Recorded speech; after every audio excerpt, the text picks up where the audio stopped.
A sentenza que ven de ser emitida polo xulgado contencioso número 2 de Vigo en relación ao concerto dos Guns N' Roses na nosa cidade é, en opinión do Bloque Nacionalista Galego, da máxima gravidade. Do punto de vista administrativo, por se constatar nela, nos feitos acreditados no propio fallo, graves irregularidades en relación ao financiamento con recursos públicos do Concello do concerto por un importe próximo aos 2 millóns de euros. O fallo xudicial deixa en evidencia, de maneira incontestável, que o Goberno Municipal de Abel Caballero non respetou os procedementos legalmente establecidos no que ten a ver coa contratación pública.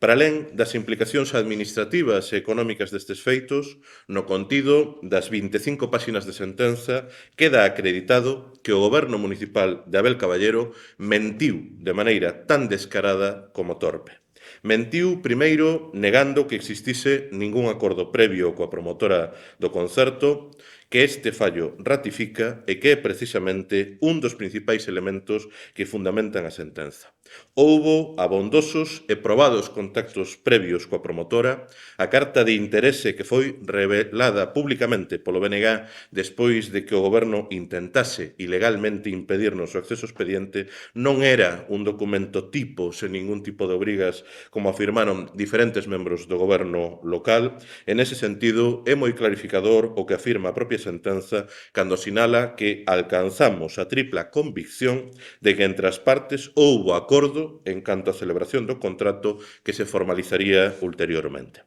En segundo lugar, o xulgado contencioso administrativo número 2 de Vigo confirma o que o BNG denunciamos desde o primeiro momento, que o pretendido concurso aberto para un patrocinio publicitario foi unha farsa e que estaba deseñado ad hoc para entregar o financiamento previamente comprometido coa promotora do concerto de Guns N' Roses nas conversas precedentes e na propia carta de interese. O texto literal do fallo non pode ser, en opinión do BNG, máis contundente. Di, o procedemento contractual sería aberto por razón da súa contía, pero absolutamente fechado por razón do seu obxecto e posible licitador e xa se tiña negociado. Os pregos estaban feitos a medida desa negociación contractual que se viña desenvolvendo entre as partes cos indispensáveis meses de antelación para a viabilidade da súa fructificación. E acrecéntase neste mesmo sentido no fallo que esa licitación non era para a contratación dun contrato publicitario, era para a contratación do patrocinio publicitario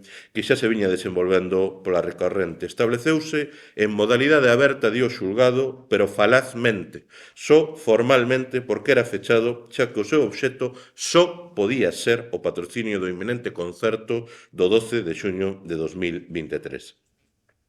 E sinálanse tamén de maneira clara as motivacións desta actuación irregular, a simulación dun concurso aberto e os seus eventuais responsáveis cando no texto da resolución xudicial se sostén que a finalidade do servizo de contratación era, pois, outorgar vestimenta xurídica e formal adecuada a unha contratación preexistente que carecía dela.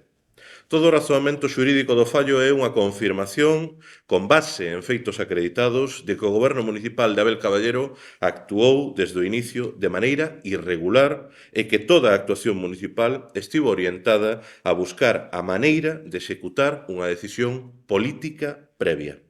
Non tanto esta sentenza, por se tratar dun procedemento contencioso administrativo, só pode aclarar as obrigas do Concello como contratador de feito coa promotora do concerto, pero non permite depurar as responsabilidades que se derivan destas actuacións abertamente irregulares. O escándalo sen precedentes que supón o caso Guns N' Roses non pode quedar en nada, e moito menos só nunha abultada factura de case 2 millóns de euros que deberán ser abonados con diñeiro de todas as viguesas e de todos os vigueses. A actuación abertamente contraria á legalidade por parte do Goberno Municipal, que en todo este tempo se negou a responder dela, vetando, compre lembrar, a creación dunha comisión de investigación como a que se solicitaba no pleno extraordinario impulsado pola oposición á iniciativa do BNG, non pode ficar impune. En ese sentido, desde o Bloque Nacionalista Galego exiximos,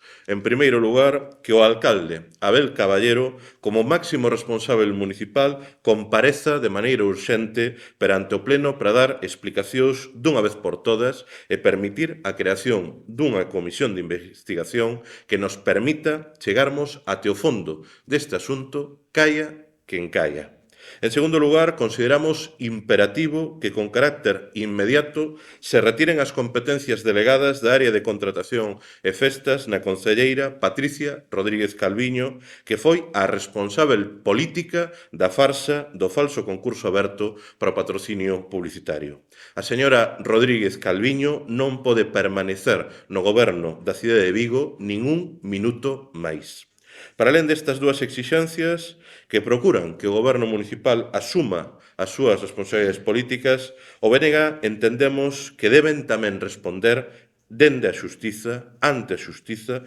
polos seus actos abertamente contrarios a dereito e ao interese público, e que demostran unha xestión irregular de recursos públicos. Polo que anunciamos que os nosos servizos xurídicos van a avaliar a posibilidade de demandarmos como Grupo Municipal do BNG a Fiscalía que inicie actuacións para depurar as responsabilidades xurídicas que se derivan dos graves feitos constatados nesta sentenza. Non valen excusas, non vale botar balóns fora, non valen comunicados enlatados como remitido onte dende o Gabinete da Alcaldía. A cidade de Vigo merece explicacións, merecemos un goberno que asuma as súas responsabilidades políticas, pero que tamén asuma as súas responsabilidades diante da xustiza polos actos ilegais que comete. Pola miña banda máis nada, non sei se tedes algunha